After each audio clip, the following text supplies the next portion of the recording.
Welcome to ATN Society Watch. This is a program where we ventilate societal issues, give them aggregate attention with a view to propose solutions that will benefit humanity.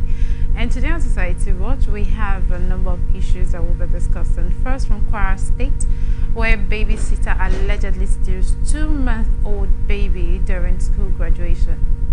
And from Osun State, government restricts monarch from land transactions over illegal land grabbing. And on warehouse looting, police arrest 45 as 5 reportedly die in Adamawa. On proposed strike, and also begins mobilization ahead of Wednesday's strike. And lastly, migration. NIS warns youth against illegal migration, says economic downturn is global. These are the issues we're looking at today, and we have with us today the State Secretary, River State Branch of Committee for the Defense of Human Rights, and a public affairs analyst. And I won't be doing this alone. We have amazing co-host with us.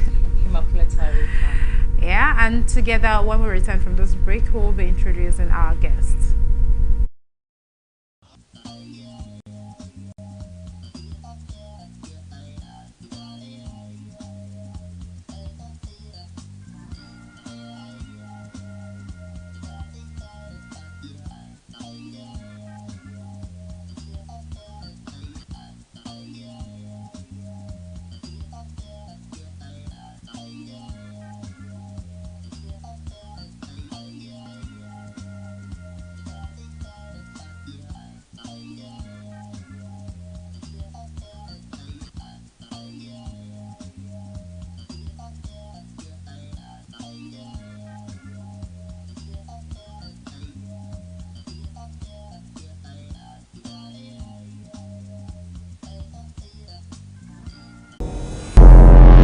Every day, our lives are changed by history. We are one people, all of us. Leaders, politics. Nobody's ambition is what the blood. I have fought very firmly. Natural occurrence, war, and the world economy. I belong to everybody, and I belong to nobody. ATN covers it all on ATN Politics today.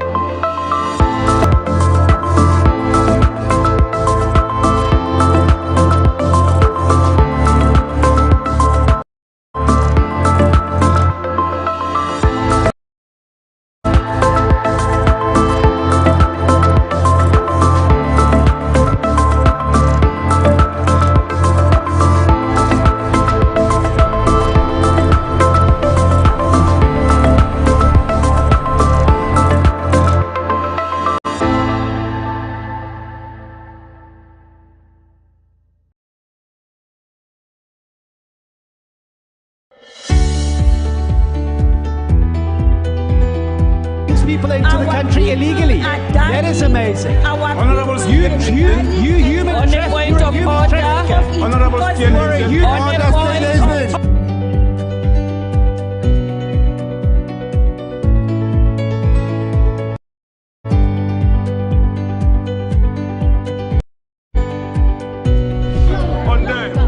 They are not picking our calls. They made up their minds. So no agreement with the EU, but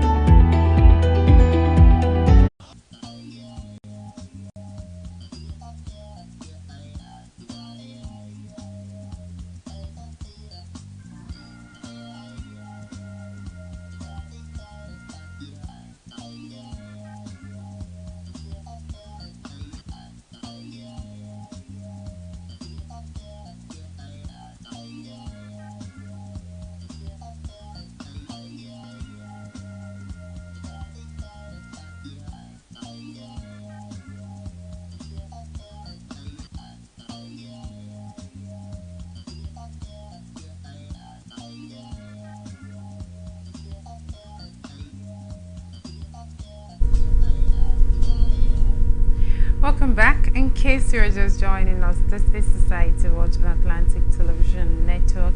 And our guest for today is the State Secretary, River State Branch for the Committee of the Defense of Human Rights and a Public Affairs Analyst, Comrade Akabo Peace. Thank you so much for joining us. Thank you very much. It's my pleasure coming.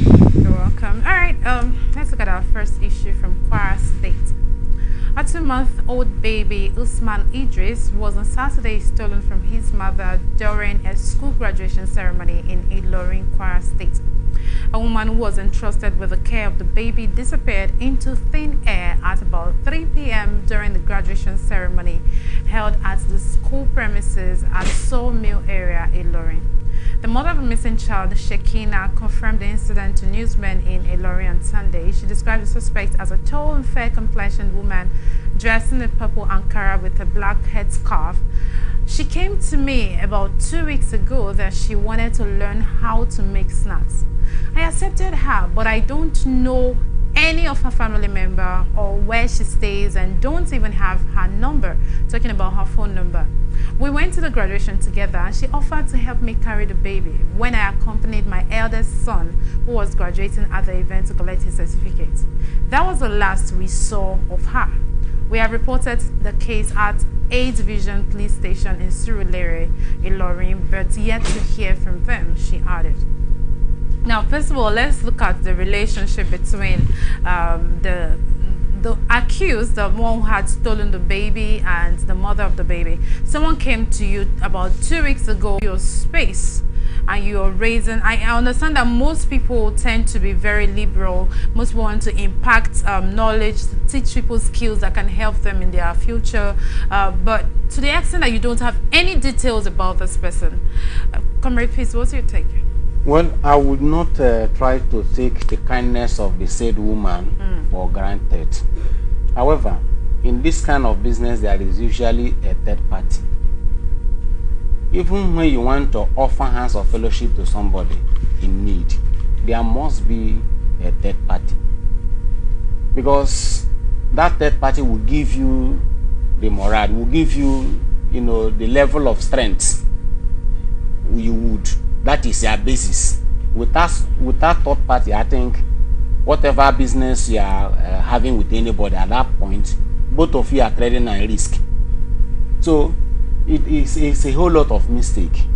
It's very, very difficult for the security operative to trail this particular individual of whom she tried to incorporate into her life. At the same time, our liberalism we should not trade our life for liberalism. Than another until you have become acclimatized with the system before that file can now fully interact and integrate.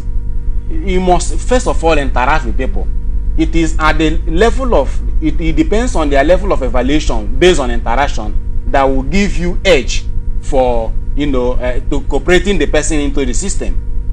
Those people that have issue of trust, I think they are the ones that can actually really handle this stuff that he's talking about very well. Are you trying to say that before you extend kind gesture to someone, no matter how little it is, that you should involve a third party? Because of course we know that helping people is becoming something else.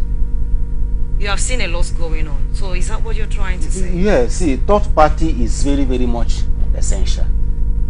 Some persons in their sincere hearts and mind, they do not have anybody to rely on when it has to do with third party. So if it is very difficult, does that mean in that case, help? No. In that case, we should be very much intelligent.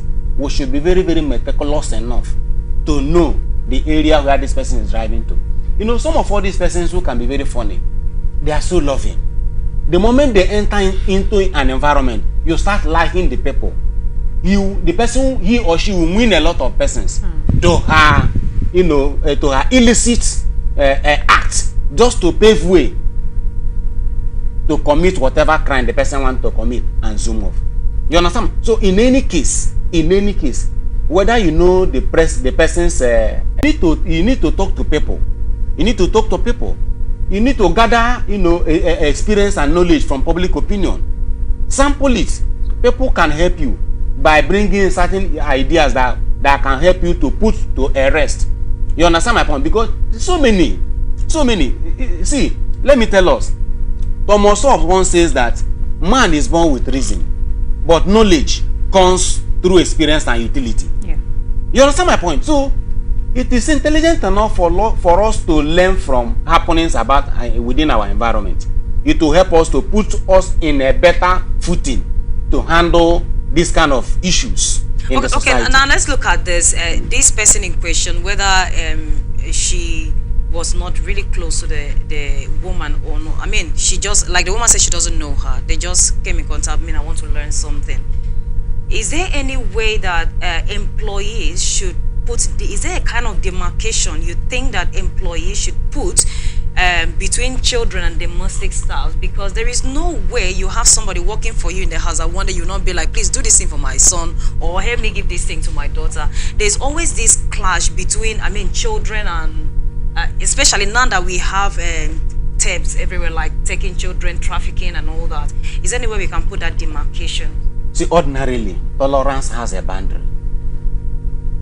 Even your closest friend, look at what happened between Plato and Socrates. When Socrates was about to be executed, Plato wanted to stand in between. But what Socrates offered was too small compared to the crime that Athenians accused him of. What happened? Plato had to back out of the system. Even our children, you cannot at the point of trying to help somebody and endanger your life at the same time. No. You cannot die as a hero. You can only die as a hero when it becomes obvious that there is nothing you can do about this situation. Let me use my life in order to, let me give my life in order to save others. But at this point, it is far. Like I said before, tolerance have boundary. You must maintain that boundary. You understand my point? And you must be very, very much intelligent enough. And you should be able to take control. You should be in charge of your house and know what is happening in your house. Now, talking about boundaries, I've seen a lot of women in public places with newborn babies, and you know, everyone like, hey madam, can I carry your baby? You know, your baby is beautiful, and then they just leave. I mean, no one would definitely expect that this next person is going to hurt my baby. I've heard a viral story of a woman who took a baby to church, and a boy who has usually in the time past carried this baby came again and carried the baby, and unfortunately whatever he used the baby for, the baby was dismembered and all of that. Do you think women, mothers especially, who have who are nursing their babies, should be careful and selective with the kind of people they let access to their babies? Anita, even a grown-up child, there was one story we followed up. A mother give her last child, a daughter, to her first son for money rituals. Wow. How much more another person? Wow. Wow. What are we trying to say? Imagine a mother having a child, 9 months, passing through the stress, the hurdles. At the end of the day, you want their first child to be rich. You give him the life. You understand my point? The only person that cannot abandon human being is God. The Bible once said, can a mother abandon his child? In Isaiah, the Bible says, yes, he can. It's only God who cannot. So we must be very, very much careful at every point in time about it. I wouldn't say the woman wasn't careful, but I say we should put up more effort. We should put up more struggle because of the kind of situation we find ourselves. The carnage is becoming one too many. Sincerely, and society is becoming really, really unsafe, and mothers have to be extremely careful. I mean, my grandma would say you have to bring one eye from the back and just put it somewhere, so you're watching with the eagle's eye over everything that is happening. Well, we hope that the police would find success in their investigations and be able to reunite the baby with the mother. Let's go straight up to Osun State. The Osun State government has banned the Olu of Ile-Igbo, Oba Abib Adetuyeshe Agbaje Arowo Okunjoye II from transactions in land matters in his domain, pending the conclusion of investigations of alleged land grabbing against the monarch. In a statement made available to journalists in Osogbo, the state capital, the spokesperson to the state government, Malam Olawale Rashid, said it could be recalled that many people from Ile Ogbo Township, Eleni, and Momu Abimbola villages have written several petitions against Oba Abib on his royal conduct of forceful acquisition and sales of subjects' land and subsequent intimidation of innocent landowners using the judiciary and the police. He was banned from participating in land transactions and using any of his palace cronies to engage in the forceful acquisition of citizens' land. He was told to warn his emissaries and accomplices, mostly the head of Ile Ogbo Princess, Badewolu Oyelami, Kasali, and other chiefs he uses to perpetuate the alleged illegality. Aside from numerous newspaper publications, we have received petitions against the palace and office of the Olu of Ile Ogbo, His Royal Majesty Oba Abib Adetuyeshe Agbaje Arowo Okunjoye II of forceful land acquisition and sales. Most of those publications and petitions are pointing to the state government as an accomplice. Just 2 days ago, it was boldly written on the front page of the Guardian newspaper of helpless people seeking government intervention to sustain the integrity of our investigations. You know, it baffles me when we tend to believe that those at the helm of affairs, especially our politically elected leaders, are those who are oppressing us. But now we are seeing situations where even at the lower levels, we still have people who seem to be oppressing those who are beneath them, their subjects. Now, there's been several petitions against the particular the Oba of Ile Ogbo, land grabbing, forceful acquisitions, and intimidation of the landowners using the judiciary and the police. This is a very laughable one because one would expect that the judiciary and the police would carry out thorough investigations before they embark on it. But then when the Oba is involved, what do you expect them to do? What's your take on the state government intervening by restricting the Oba from any further transactions with land? Well, it is in the place of the state government to intervene in this kind of issues to save life and property, in order not to allow it to escalate to a full-scale, crisis, leading to unwanted killing or taking of lives, if you like. However, it's of two folds. It will only be successful if, and only if, the state government does not have interest. But where the state government have interest, there is no possibility of these persons having their way. And what will finally play out? Transmachuan what? Ordinarily, a monarch is a monarchical system of government in Platonic humanism, assumed to be a foundational government. Yeah. From cradle, from the formation of man, giving birth to the modern government. Not interested, that's when the people will have their way. I really want to understand, because this is something they've been writing petition. I mean, it is loud enough for it to get to their notice. So when you are saying except they are not interested, what some of the black and white report we say at the end of the day may not even get to the desk.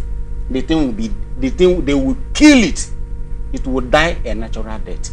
And the moment the chief executive officer of the state have a little interest, it will not see the light of the day. So I want to maintain, if and only if the government does not have any interest and play the role of a father in this scenario.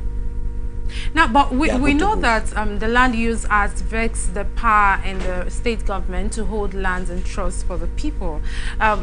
If that be the case, what do you think then is the right upon which the Oba is laying claims to people's landed properties and selling them off? Remember, the modern government has relinquished the monarchs to be at the bottom, no more at the apex. What are we trying to say?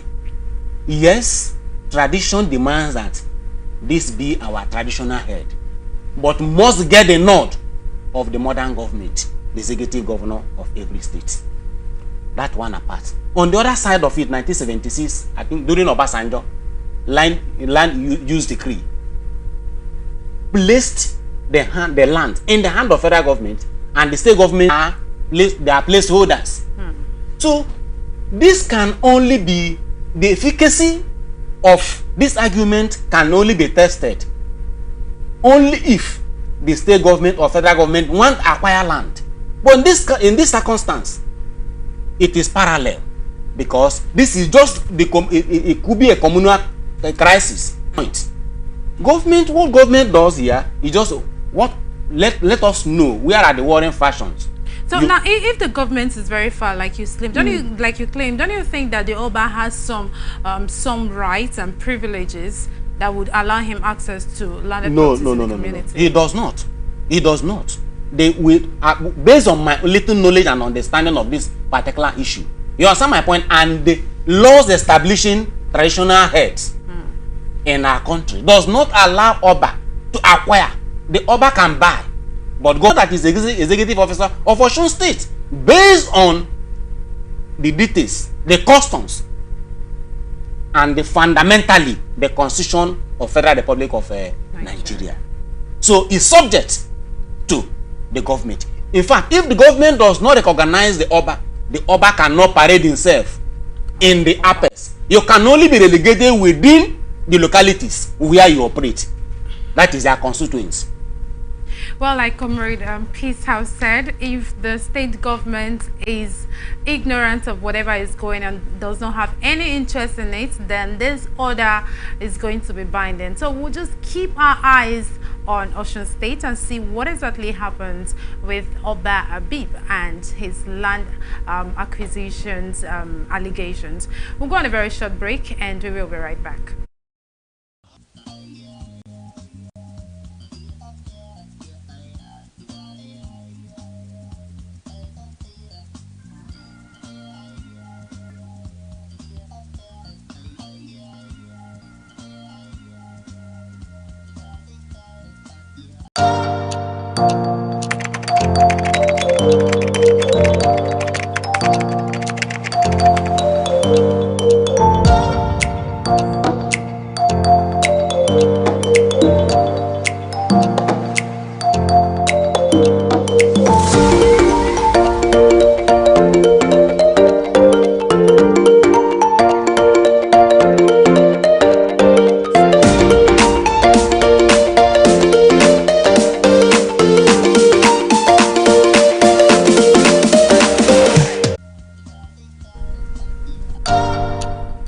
Welcome back. In case you were just joining us, this is Society Watch on Atlantic Television Network, and the next issue we'll be talking about is on warehouse looting. Please, operatives of the Adamawa State Police Command and other sister security agencies have arrested no fewer than 45 persons involved in looting warehouses in the state. Hoodlums were said to have, as early as 9 a.m., broken into the warehouses located at PZ and Kwana Wire and carted away food items including rice, noodles, seasoning, palm oil, among others. Military, mobile police, and other security operatives were mobilized to the warehouses and the other areas to normalize the situation. A resident of the area, Jamilu Sani, told newsmen that a team of police and soldiers deployed to the area had successfully dispersed the hoodlums, saying mobile policemen and soldiers were drafted to disperse the mob. From where I am, I can hear sounds of gunshots and the pungent smell of tear gas. And from reports at our disposal, the combined team of police and soldiers has dispersed the crowds. Adamawa State Police Command spokesman Suleiman Nguroje, who disclosed this, said more persons involved in looting were being rounded up as door-to-door search was ongoing. According to him, security operatives would not leave any stone unturned until all the perpetrators were picked. Also, about 5 persons were feared killed yesterday in Adamawa State as thousands of hoodlums invaded government and private warehouses in search of food and other items. Though Nguroje could not confirm the casualty figures, sources said no fewer than 5 persons were killed. What's your take, anyways, on all of this issue? Well, I would want to be very, very much objective, even though I'm also in the shoe of those who constitute themselves to that extent. However, the law states that we have various ways of ventilating our grievances. either the local government level, the state assembly, the national assembly, or we go to the law court. These are various areas government decided that people can ventilate their angers. But at some point, I want to tell us something. We may not be sharp in our memory if we are hungry. And that what informs mass to say that our social condition determines our consciousness. Not our consciousness that determines our social condition. He went further to say that if you are hungry, you cannot smile. If you are hungry, you cannot dance. If you are hungry, you cannot propose. If you are hungry, you cannot worship. That is why Clark Ake of Unifor says that seek ye the economy, and every other thing can be added to you. To that extent, people in the country, people in the land are very, very, very, very hungry. You cannot dispute that fact. Yes, I may not constitute myself to be a nuisance in the society. I will as well be in the shoe of those who constitute themselves, even though I may not stand in my little position to support these individuals. We as well should be able to be intelligent enough to understand what their pains are, because all of us are in this country.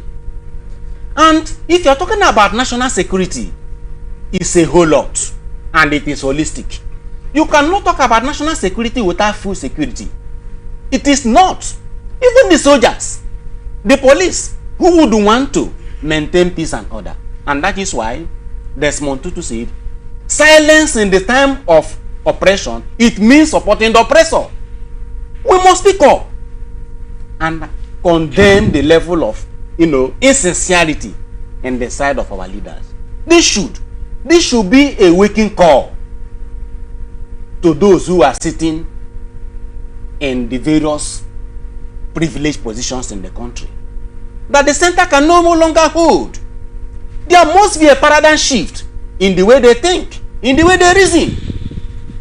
That is why Plato, who is a son of Socrates, decided to design human being into three places: the head, the chest, and the tummy. The head for reasoning, the heart to withstand shock, and the tummy, the worker, the farmers. What are we trying to say? It is high time Nigerians use their brain to think out solutions to these problems that has engulfed the system. It is already here.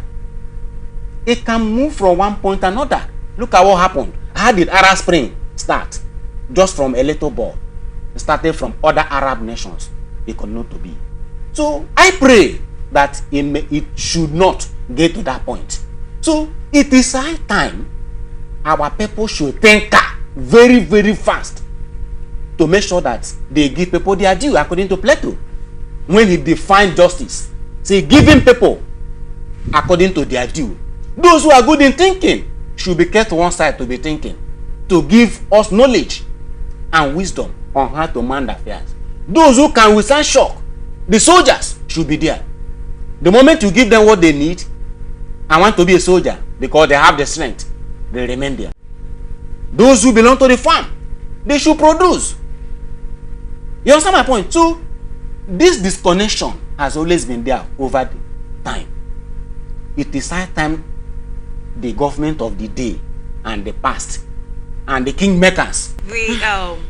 This is condemnable. We are not in support of what these people have done.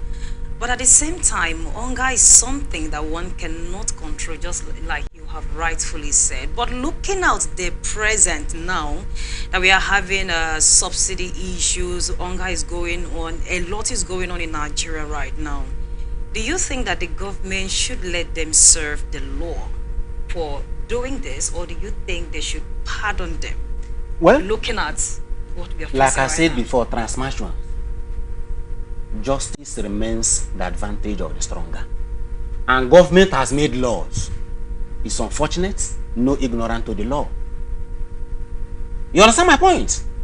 no ignorant to the law.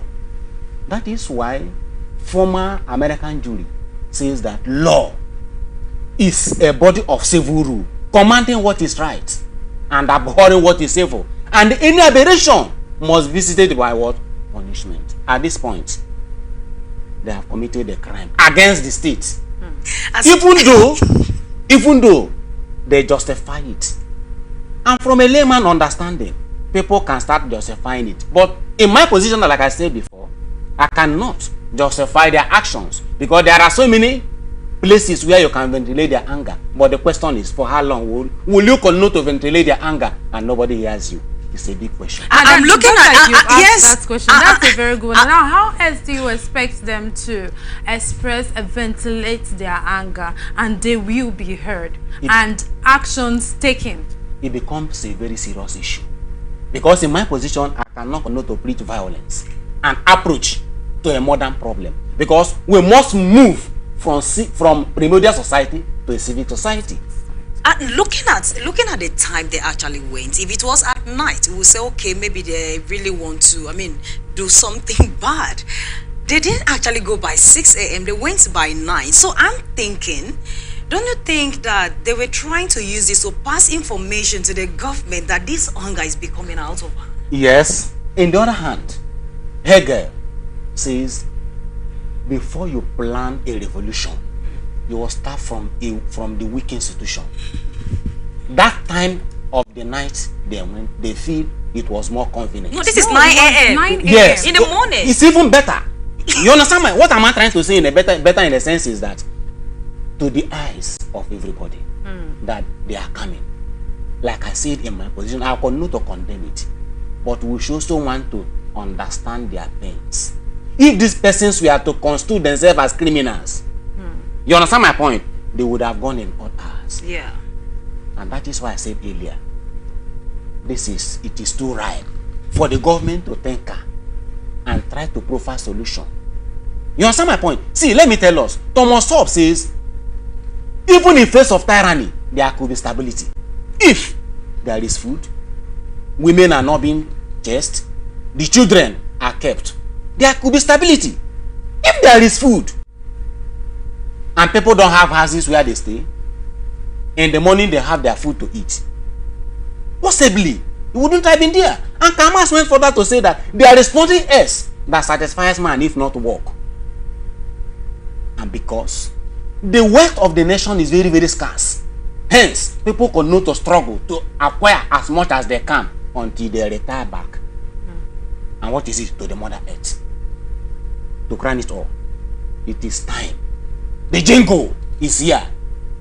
The signal is here. You see, most of the problems we have, most of the problems we have from cradle to crisis stage is because we refused as government to understand the letters. We refuse as government to look at, the intelligence and try to be deaf and dumb and blind to early warning signals. Now, Governor Fintri has been magnanimous enough to review his curfew that he had imposed in the state because, people have to go about their lives. Now, we know the police have said they are going from door to door to continue their arrest, even if 45 has been arrested. Do you think there's something the governor can do, knowing very well that, like you said, people are hungry and most of what they carried are things they can consume? What if they have consumed already part of what they carried from those warehouses? Do you think that's how the government can come in? That justice be tampered with mercy? Well, there is nothing like justice. Justice is your definition. Whatever thing you design that is justice remains justice. Really? That is why you will always see a case from court of original summon, justice. To appeal court, justice. To Supreme Court, justice. Even some juries will also say that no, this is not justice. So there may be no standard justice. Okay. However, in this point, I want to ask the governor to apologize to the people first. You see, you cannot be too spurious to those who created you. Look at the shenanigan.